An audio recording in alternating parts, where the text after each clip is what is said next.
Hello, I am IGN's Dan Stapleton, and with me is Vince Ingenito, who reviewed for us Divinity Dragon Commander. Hi, Dan. How are you? I am good.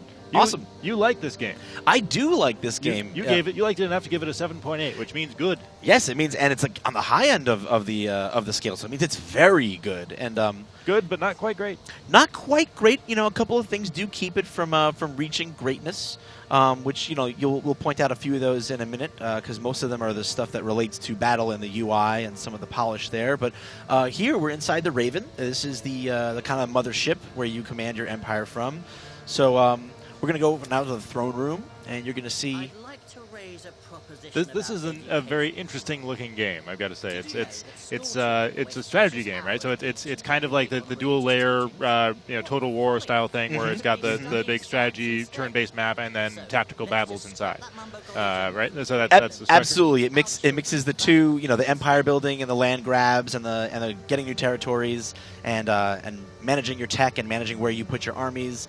And even political decisions like the one you're going to see in front of us right now, along with real-time battles. So it's and steampunk pink Yoda. And steampunk Yoda. Yeah, he's an imp. This is actually the emissary of the imps on my cabinet. And right now, what he's shown. Let's get rid of these tutorials.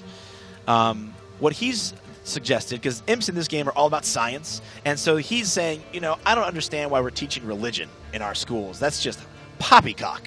I don't know if he said poppycock, but that's what he thinks of it, and he wants to make a referendum to remove religion from curriculum. So now this is something that the Total War series does not have. Nope, does not have this. It does not have those kinds of political decisions. It also does not have living skeletons who are religious fanatics.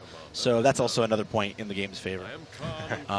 So as you click on the different members of the cabinet, they're going to tell you what they think, and all these guys have different. They're never going to agree on anything, so it's always a tough decision. Now, if I say yes to this, which I'm just going to, okay. Now he's going to be happy with me, and now what this is going to do is we're going to get bonus research points now per turn in my kingdom. So science is going to advance at a faster rate because of this decision, but the people who don't agree with this decision, like the religious fanatic over here on the left, he's not going to be happy about that. So now when I'm fighting in cities that have his people as part of the populace, I'm not going to have quite as strong support, not as much manpower, because they're not happy with that decision. That's really interesting. So it's layered on top of like almost a research system. This moral, or not moral decisions, but I guess ethical or political decisions, really. Yeah, all the decisions you make here on the Raven tie in a direct way into gameplay, into stats, into earning different strategy cards. Like, for instance, this is my queen, this is my wife, Ophelia, my undead bride. Hubba hubba. Hubba hubba.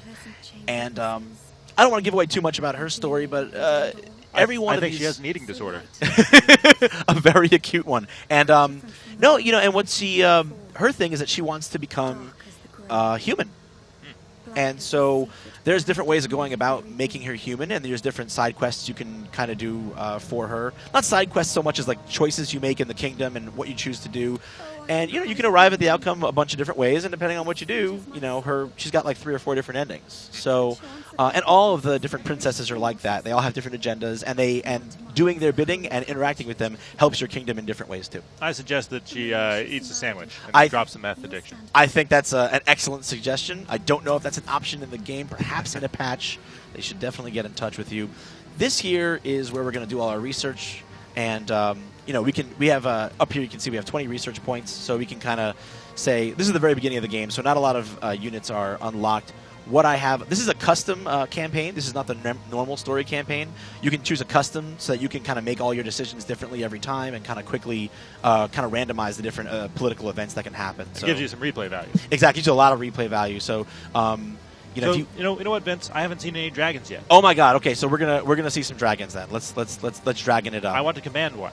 Okay, well that's what we're gonna do. So I'm gonna research the shaman because they're good, real quick. And yeah, I'm going to research a shaman, and I'm going to go over here. See, and now out here, I think the art's rather nice. I think there's some interesting looking stuff here. It's really once you get into the game that the art's a little bit less nice, a little bit maybe a little bit of an acquired taste for some people. So let's head out there. Now, we have seen in some of the loading screens coming in some sweet pictures of dragons with jetpacks, which, though redundant, sounds kind of awesome. Yeah, it is pretty cool, and that's actually a gameplay element because you get to boost around the battlefield with like a limited boost that's really fast, and the whole screen blurs by you. It's pretty cool. You can be almost in 2 places at once, it feels like, with your dragon. So this is the strategic map. It's actually I talked to one of the developers that this is actually inspired by the board game Axis and Allies. The look of it, and I like the way this looks. There's lots of little animated pieces. You got Mr. Octopus over here. Kraken. Yep, Kraken. He's over there chilling in the Sea of Sorrow. Where all the cool octopi like to go. Is there a lot of gameplay that takes place on this, or is it more or less a mission selection menu? No. This is a full-on campaign map, and like it's every single one of these territories adds different amounts to your research score, to your gold income, to your manpower, and then on each territory you can also build up to you can build one building. Like this is your capital. If this gets sacked, like you're done. You're totally finished. These are neutral units over here, so if I get to that territory first, they become mine, and I can right click on my headquarters here, and I can produce more units here. So I'm going to produce a couple of hunters because they're really good. So they're all produced on the outside, and then you take them into battle. Yes, you take them into battle. Now, once you're in battle, you can produce unit producing structures and make more, but obviously, like you're going to have a much higher chance of winning battles if you come in with a good force. Vince, I still haven't seen any dragons. Okay, we're getting to it. Where are my dragons? Where are with my jetpacks? dragons? I am your Khaleesi. Let's go. Okay, so my turn's playing out. Other team is playing cards and such. Wow, he just cast genocide on my capital. That cuts my population at my capital in half, but we're not fighting at my capital, so that's not a big deal. Kind of a dick move, really. It's pretty Casting dick. genocide. This guy cast a lot of cards, actually. He just played a card that builds a war factory instantly for no cost. So like your strategic cards play a role in this as well. So we're about to have a fight. He's got 3 troopers, I got 3, and you can choose which general is going to lead your battle, and they all have different specialties. But you can also choose once per turn. You can choose to lead the battle yourself, and you can even play these cool cards that give you more abilities. I'm going to give my dragon a couple of new abilities for this turn that he doesn't normally have. I'm going to take that. This allows me to gain health off of my damage.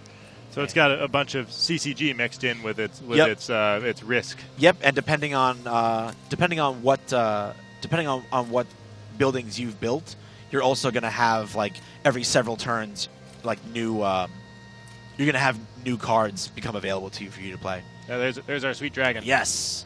So we're about to dragon it up now. And it's a hot dragon on blimp action. Yes. Very illicit. IGN exclusive, only here, folks. Now, one thing we have noted here is that the load times are a little bit long. Yeah, load times are a little bit long, especially the initial load into the campaign, like that first time. This one wasn't so bad. No, not too bad.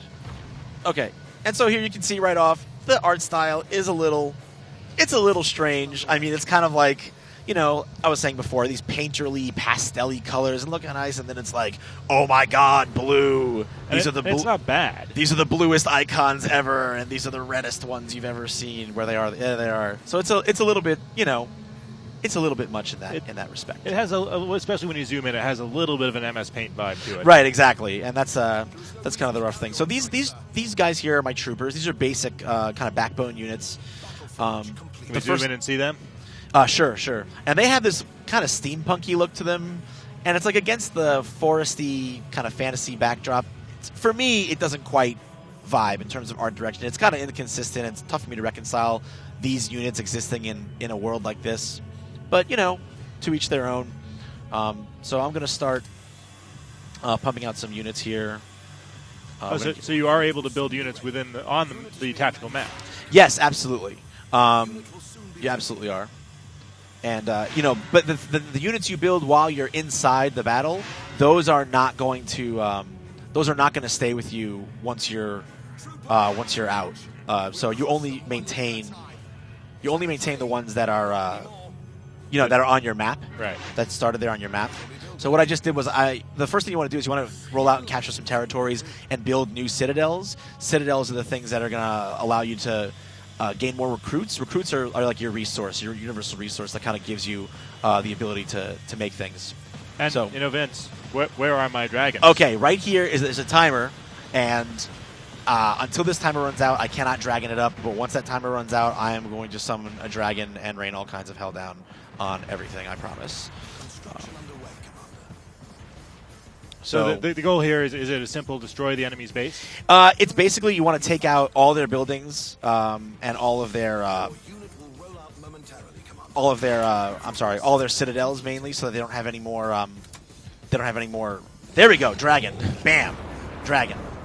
Kicking it up a notch with dragon. Okay, so yeah, so you want to basically get it so they don't have any more citadels, so that they can't, so that they can't produce any more units. So now here's the thing. Now when you're a dragon, you're awesome because you're a freaking dragon, and you can do cool things like, swoop around like this at like really high speeds. There's different special abilities. Like I have an ability called Disable, which allows me to disable any building. So now that building's not producing units. And then I have more direct things where I can just kind of lay waste to enemies. Like I don't have any special abilities that are offensive on this guy, but even just this regular attack, you can see is really powerful. I'm just ripping up. Yeah, it seems like almost imbalanced powerful. Is that a concern?